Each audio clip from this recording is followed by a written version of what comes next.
This is the Big O Show. This is the Big O Show.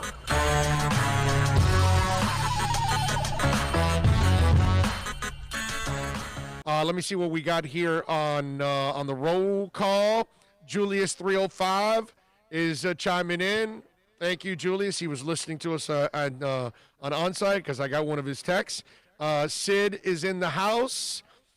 Samuel Robina says, "What's up, Big O? Happy Thursday, and thank you for opening everyone's eyes about the Canes. They're not ready to play Clemson." I mean, it's just really misplaced anger. You know, these Canes fans that act like they're disgusted that they took a game away from Clemson and Notre Dame to make it easier for them to finish the season. They're just smart. You know, it's less chances to pick up COVID. They want to protect their ACC championship game. And as much as I love the Canes, they're not in Notre Dame and certainly Clemson's class. They're not better than them. They don't deserve to be in the ACC championship game. The ACC made its bed. They want to sleep with Notre Dame. They want to get suckered by Notre Dame. Go ahead and get suckered by Notre Dame. But Notre Dame is definitely the second best team in the conference now because you allowed them in. So, you know, and listen, the other thing is, what I laugh is the same Canes fans that are complaining are the same Canes fans that are going to rip the hell out of the team when they get dogged by Clemson again. So I'm not interested in seeing a 30-point loss to Clemson again. I don't need to be reminded how far Miami is from being Clemson in Alabama. So I don't need them to play again. They have no chance at winning, okay? Just like the teams that were left on the schedule for Notre Dame and Clemson, they're not beating them. Ian from Brooklyn is in the house. Omar Lopez. Carlos Sainz says, go Dolphins, Big O. I like what Flores is doing and what he's done so far with the Fins. Future is looking bright to all Doll fans. All the best. Thank you, Carlos. I'm with you, man. Future is extremely bright, finally, for our Dolphins. Willie says, bro, taking my siesta after pounding the spaghetti and empanadas. Fins up. There you go. Enjoy that siesta. Let's see. Henrik Arthur says, NBA first-round picks are so valuable these days. Why is that? Bam Adebayo, Tyler Hero. There you go. You know why, Henrik? Things have changed, my brother. Kids are only in school for a year, the upper echelon ones, and then they're going to the NBA draft. You don't get to really analyze a player anymore. See, Henrik is probably an older person like I am.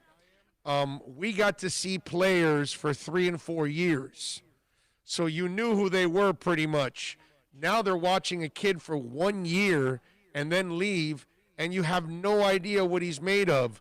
So you've got to do a great job of scouting the player and almost guessing which guy is going to be able to make a transition to this league at this level. And so far, the Miami Heat got 2 guys that were just outside of the lottery pretty much, in Tyler and Bam, and they hit on him. And now we'll find out. They picked, it was a number 20 where they got Precious? Yes. Now we're going to find out if they can hit on number 20 also. And Duncan Robinson, street free agent. Kendrick Nunn, street free agent. So you hit on those guys. Maybe not Kendrick as much, but definitely, Duncan. Kendrick's got to fix that shot. But in today's world, it's a lot harder to scout NBA players.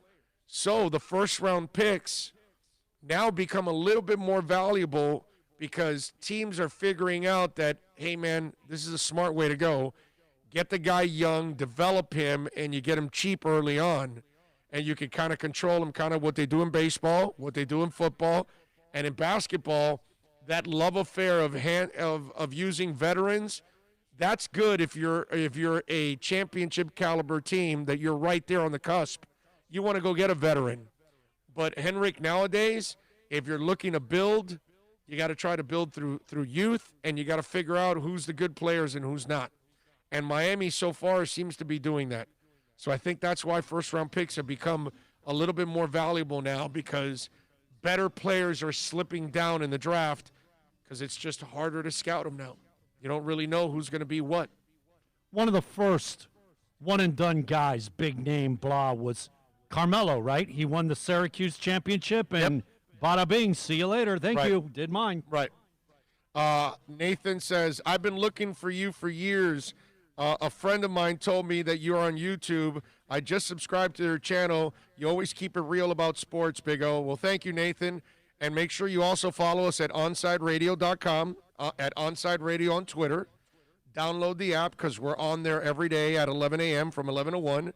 And so is Manny Navarro, and so is Ethan Skolnick, and so is Alex Dono.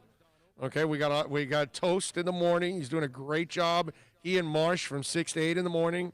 The Morning Juice with Lemon City Live. We got the best lineup in radio locally here. So make sure you download OnsideRadio.com, man. So I appreciate it, Nathan. Thank you very much. Let's see. Bro, yep, Onside makes me feel like I'm back in Hialeah or Miami. Love it. Let's see what else. Antonio says, what's up? Mystery Dad 73 says, thumbs up or thumbs down. Tua plays on Sunday this week. Howdy, everyone.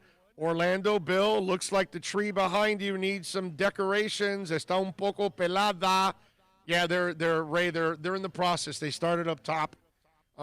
They've got way more decorations up top. Hey, whatever Ray said, I concur. Yeah, it's a giant ass tree, dude. It takes hours to do this one.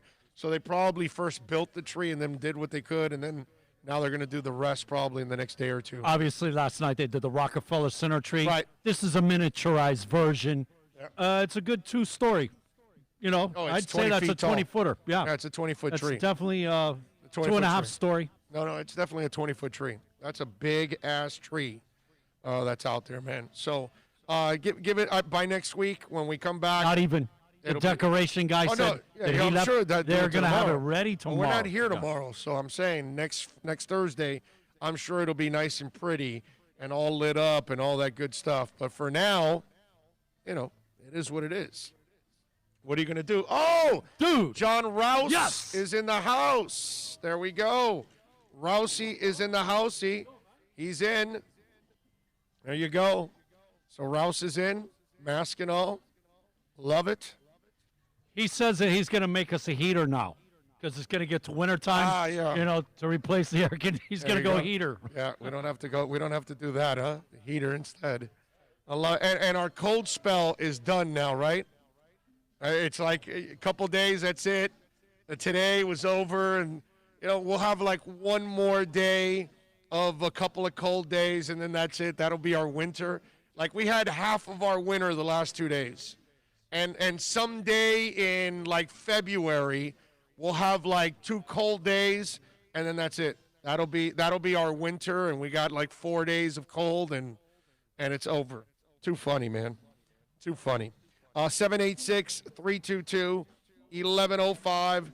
That's 786-322-1105. Thank you, sir. Thank you all out there. No, he did not show up with the brownies. No brownies today. No. We were hoping for the spiked brownies, but he didn't bring them. Ray also says, great lineup for local sports. Thank you, sir. Thank you out there. Yes, we have the best lineup for local sports. No doubt. And it's growing. It's growing every day. I'm telling you, my phone doesn't stop ringing from people in the business that want to join what we're doing because they see all the corporate crap that's gone on and how, you know, it's headed downhill. And so we're getting calls from people that are out of work, people that are kind of working still in the business, all of that, interested in joining us at Onside Radio. So I'm really happy for that. We are looking for a couple of really good salespeople too. So just in case, if you know anybody out there that's got some experience in radio sales, have them reach out to me on social media. Maybe we can talk. Rosendo says, good afternoon, Big O and Bill and chat room. There is nothing better but listening to you guys speak sports, music, and everything in general. You are like Laurel and Hardy or Abbott and Costello. Damn. I don't know about that. I don't know if I want that comparison. Such goofballs. So I guess Rosendo thinks I'm a big old goofball. My wife does too, so what the hell? Maybe Rosendo's right.